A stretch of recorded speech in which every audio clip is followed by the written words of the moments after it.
ಈಗ ಅವರು ಸಾವನ್ನಪ್ಪಿರುವಂತದ್ದು ಇವರು ಕರ್ನಾಟಕದಿಂದಲೂ ಕೂಡ ಪ್ರತಿನಿಧಿಸಿದ್ರು. ಮಾಜಿ ಸಚಿವ ಜಾರ್ಜ್ ಫರ್ನಾಂಡಿಸ್ ಅವರು ಸಾವನ್ನಪ್ಪಿದ್ದಾರೆ. ಮಾಜಿ ಸಚಿವರು ರಕ್ಷಣಾ ಸಚಿವರಾಗಿ ಕಾರ್ಯವನ್ನ ನಿರ್ವಹಿಸಿದ್ರು.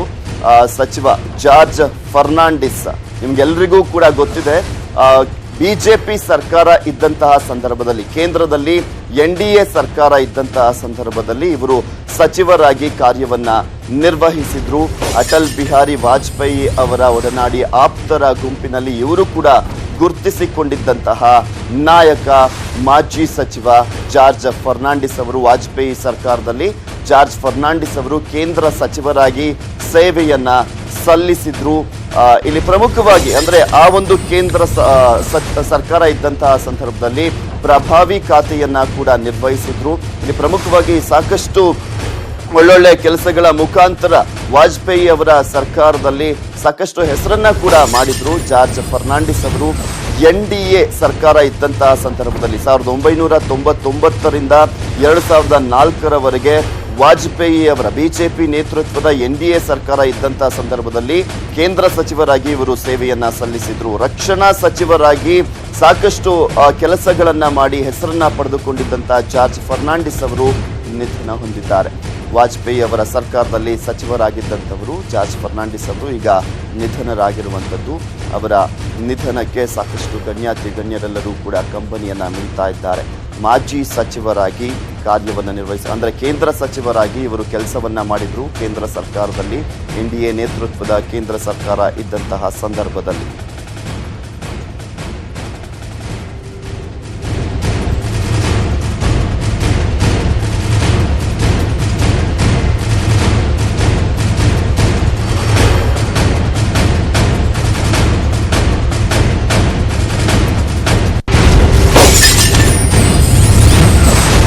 ಮಾಜಿ ಕೇಂದ್ರ ಸಚಿವರಾಗಿರುವಂತಹ ಜಾರ್ಜ್ ಫರ್ನಾಂಡಿಸ್ ಅವರು ನಿಧನ ಹೊಂದಿದ್ದಾರೆ. ವಾಜಪೇಯಿ ಸರ್ಕಾರದಲ್ಲಿ ರಕ್ಷಣಾ ಸಚಿವರಾಗಿ ಇವರು ಕಾರ್ಯವನ್ನ ನಿರ್ವಹಿಸಿದ್ರು.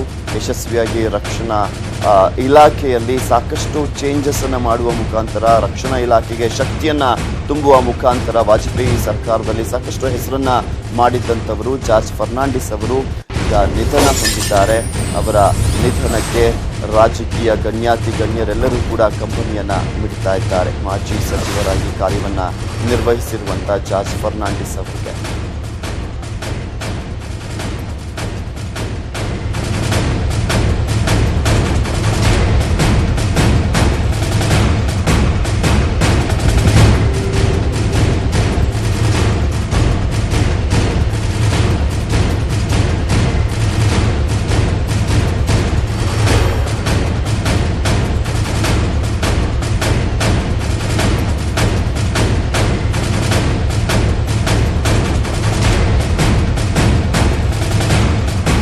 ಇವರು 1930ರಲ್ಲಿ ಜನಿಸಿದ್ರು. 88 ವರ್ಷ ಜಾರ್ಜ್ ಫರ್ನಾಂಡಿಸ್ ಅವರಿಗೆ.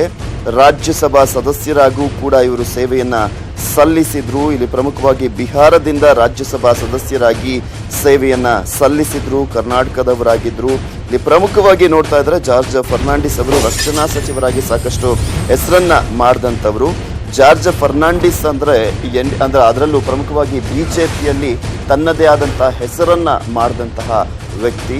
ರಕ್ಷಣಾ ಸಚಿವರಾಗಿದ್ದುಕೊಂಡಂತಹ ಸಂದರ್ಭದಲ್ಲಿ ಭಾರತ ಆ ಒಂದು ಸಂದರ್ಭದಲ್ಲಿ ಕಾರ್ಗಿಲ್ ಯುದ್ಧ ಎಲ್ಲ ನಡೆದಿತ್ತು. ಅದನ್ನ ಯಶಸ್ವಿಯಾಗಿ ನಿರ್ವಹಿಸಿದಂತಹ ಕೀರ್ತಿ ಕೂಡ ಜಾರ್ಜ್ ಫರ್ನಾಂಡಿಸ್ ಅವರಿಗೆ ಸಲ್ಲುತ್ತೆ.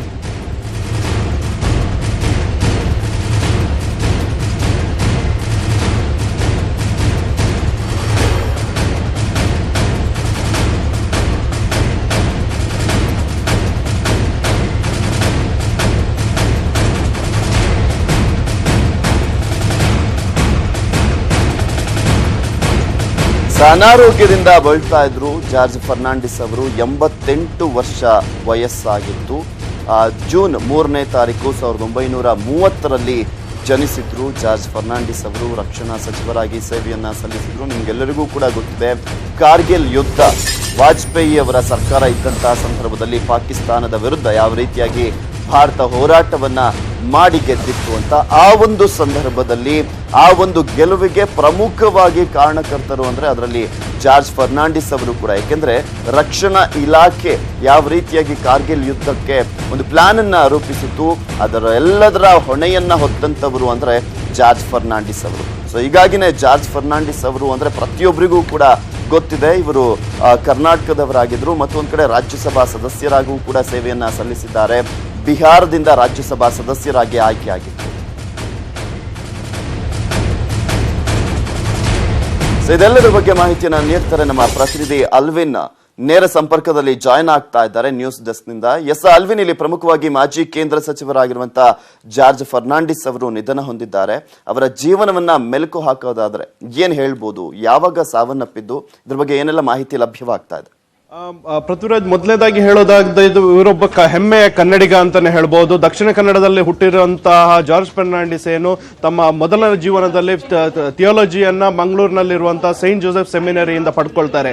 ಸೆಮಿನರಿಯಲ್ಲಿ ಲೋಭ ಹಾಕೊಂಡ್ಬಿಟ್ಟು ಏನು ಕ್ರೈಸ್ತ ಸನ್ಯಾಸಿ ಆಗ್ಬೇಕಂತ ಜಾರ್ಜ್ ಫರ್ನಾಂಡಿಸ್ ಎತ್ತರದ ಒಂದು ನಾಯಕರಾಗ್ತಾರೆ. ಅದು ಹೇಗೆ, ಯಾವ ರೀತಿ ಅಂತ ಹೇಳಿದ್ರೆ, ಸೆಮಿನರಿಯಲ್ಲಿ ಕ್ರೈಸ್ತ ಧರ್ಮದಲ್ಲಿರುವಂತಹ ನ್ಯೂನ್ಯತೆಯನ್ನು ಪ್ರಶ್ನಿಸ್ತಾ ಹೋಗ್ಬೇಕಾದ್ರೆ ಕ್ರೈಸ್ತ ಸೆಮಿನರಿಯನ್ನು ಬಿಟ್ಟು ಹೊರಗೆ ಬರ್ತಾರೆ. ಹೊರಗೆ ಬಂದು ಮಂಗಳೂರಿನಲ್ಲಿರುವಂತಹ ನೆಹರು ಮೈದಾನದ ಪಕ್ಕದಲ್ಲಿರುವಂತಹ ಪಾರ್ಕ್ನಲ್ಲಿ ಹೊಟ್ಟೆಗೆ ನೀರಿಲ್ಲದೆ ಅಂದ ದಿನಗಳಲ್ಲಿ ಕಾಲ ಕಳೀತಾ ಇರಬೇಕಾದ್ರೆ ಅಂದಿನ ಸ್ವಾತಂತ್ರ್ಯ ಹೋರಾಟಗಾರರಾಗಿರುವಂತಹ ಅಮ್ಮೆಂಬಳ ಬಾಳಪ್ಪ ಅನ್ನುವಂಥ ವ್ಯಕ್ತಿ ಇವರ ಕೈಗೆ ಸಿಗ್ತಾರೆ. ಅಲ್ಲಿಂದ ತನ್ನ ದಿನಚರಿಯನ್ನು ಮುಂದೆ ತೆಗೆದು ಹೋದಂತಹ ಜಾರ್ಜ್ ಫರ್ನಾಂಡಿಸ್ ಒಬ್ಬ ಮಂಗಳೂರಿನಲ್ಲಿ ಒಂದು ಪ್ರಿಂಟಿಂಗ್ ಪ್ರೆಸ್ ಅಲ್ಲಿ ಅಚ್ಚು ಹೊಡೆಯುವಂತಹ ಕೆಲಸ ಮುಂದುವರಿಸ್ತಾರೆ. ಹಾಗಿರ್ಬೇಕಾದ್ರೆ ಡಿಮೆಲ್ಲೋ ಅಂತ ಒಬ್ಬ ಮುಂಬೈನ ಯೂನಿಯನ್ ಲೀಡರ್, ಟ್ರೇಡ್ ಯೂನಿಯನ್ ಅಂತ ಅಂದಿನ ದಿನದಲ್ಲಿ ಮಹಾರಾಷ್ಟ್ರದಲ್ಲಿ ಬಾಲ್ ಠಾಕ್ರೆ ವಿರುದ್ಧ ಏನು ಟ್ರೇಡ್ ಯೂನಿಯನ್ ಆಕ್ಟಿವಿಟೀಸ್ ಅನ್ನು ಮುಂದುವರಿಸಿಕೊಂಡು ಹೋಗಿರುವಂತಹ ಡಿಮೆಲ್ಲೋ ಅನ್ನೋ ಟ್ರೇಡ್ ಯೂನಿಯನ್ ಪ್ರೆಸಿಡೆಂಟ್ ಅನ್ನಿರುವುದು ಅಲ್ಲಿನ ಒಬ್ಬ ಲೀಡರ್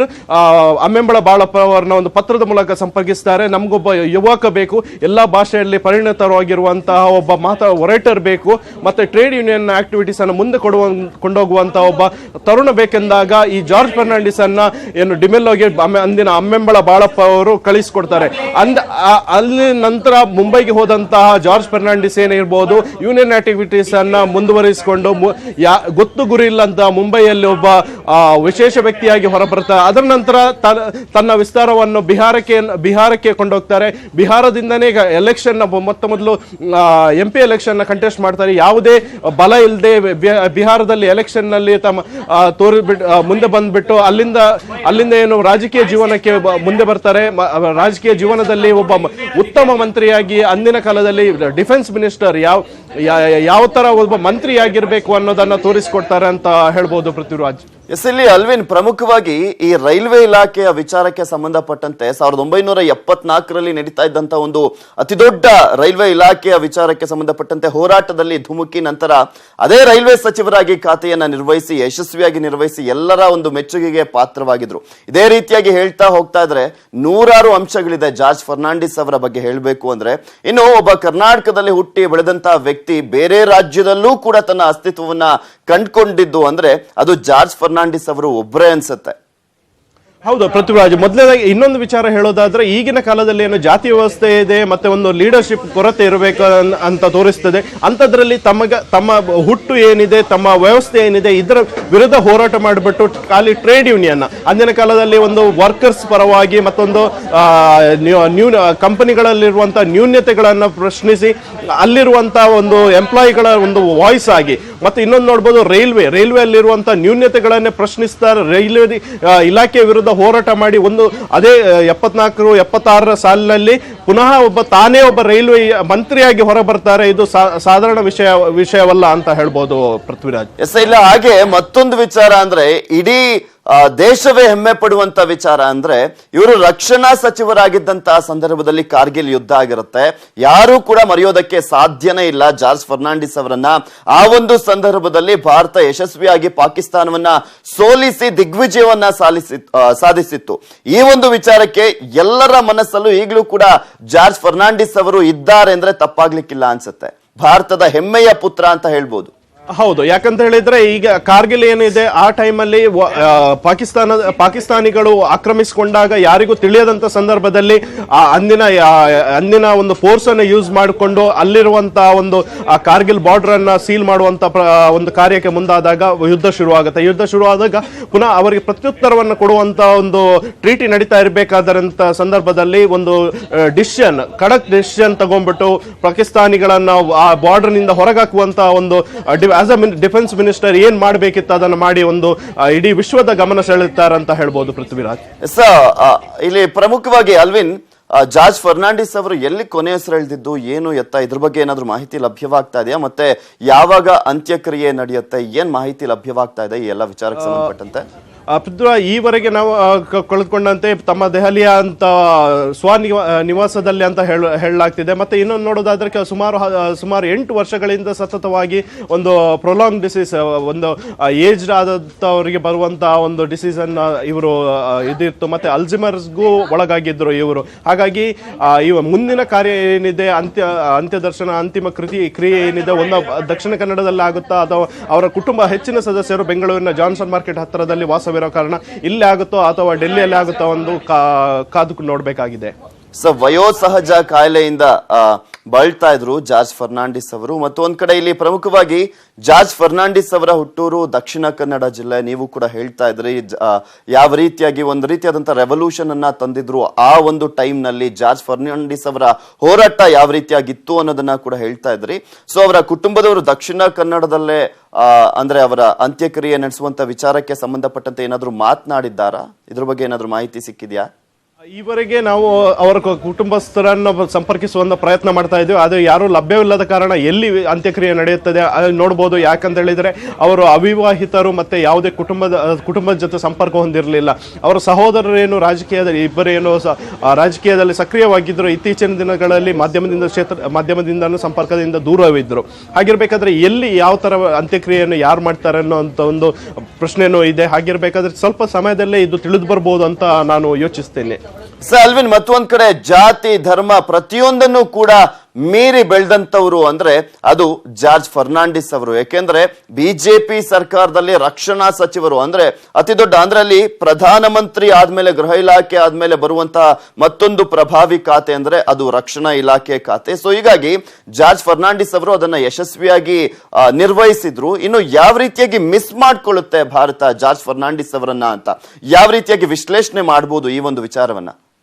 ಈಗಿನ ಕಾಲದಲ್ಲಿ ಎಲ್ಲಾದ್ರೂ ಸೂಟ್ ಕೇಸ್ ರಾಜಕಾರಣ, ಮತ್ತೊಂದೇನೋ ಕೋಟಿ ಹಗರಣ ಅಂತ ಹೇಳಬೇಕಾದ್ರೆ ಈ ಸಮಯದಲ್ಲಿ ತಮಗೆ ಬೇಕಾದ ಬಟ್ಟೆಯನ್ನು ಸಮೇತ ಒಂದು ಐರನ್ ಏನು ಇಸ್ತ್ರಿ ಮಾಡ್ಕೊಳ್ಬೋ ಅಂಥದನ್ನು ಮಾಡ್ಕೊಳ್ಳದೆ ಉಟ್ಟ ಬಟ್ಟೆಯಲ್ಲೇ ಒಂದು ಜೊತೆ ಬಟ್ಟೆಯಲ್ಲೇ ಇಡೀ ದೇಶ ಸುತ್ತಿದ್ದಂತ ಏಕೈಕ ವ್ಯಕ್ತಿ ಅಂತ ರಾಜಕಾರಣಿ ಅಂದಿನ ಕಾಲದಲ್ಲಿ ಅಂತ ಹೇಳಿದ್ರೆ ಜಾರ್ಜ್ ಫರ್ನಾಂಡಿಸ್.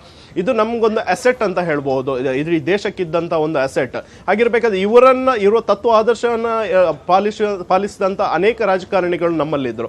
ಹಾಗಿರ್ಬೇಕಾದ್ರೆ ಒಂದು ನಾನ್ ಕರಪ್ಟ್ ಮತ್ತೆ ಏನು ಒಂದು ಬೊಟ್ಟಿಲ್ಲದಂತ ಯಾವುದೇ ಒಂದು ಸಂದರ್ಭದಲ್ಲಿ ತಮ್ಮ ಮೇಲೆ ಯಾವುದಾದ್ರೂ ಒಂದು ಅಪವಾದ ಬಂದಾಗ ಆ ಇಲಾಖೆಯನ್ನ ಬಿಟ್ಟುಕೊಡುವಂತ ಪರಿಸ್ಥಿತಿ, ಬಿಟ್ಟುಕೊಡ್ಲಿಕ್ಕಂತ ಮುಂದೆ ಬರುವಂತ ಏಕೈಕ ರಾಜಕಾರಣಿ ಅಂದಿನ ಸಮಯದಲ್ಲಿ ಇದ್ದಿದ್ರೆ ಅದು ಜಾರ್ಜ್ ಫರ್ನಾಂಡಿಸ್ ಅಂತ ಹೇಳ್ಬಹುದು. ಹಾಗಿರ್ಬೇಕಾದ್ರೆ ಇಂಥ ಅಸೆಟ್ ಅನ್ನ ನಾವು ಮಿಸ್ ಮಾಡ್ತೀವಿ ಅಂತ ನನ್ಗೆ ಕಾಣ್ತಾ ಇದೆ.